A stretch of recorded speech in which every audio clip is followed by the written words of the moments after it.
Kapag may sari-sari store ka, ang tingin ng iba, mapera ka na.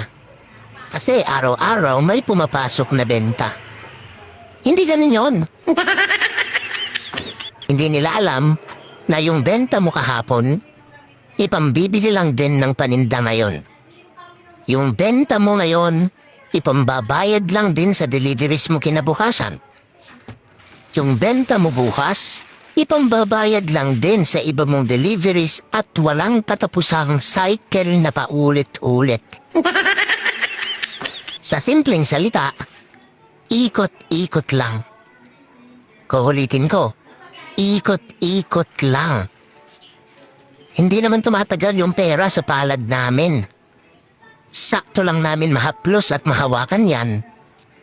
Tapos para na yan ibon na fly away, skyline figure.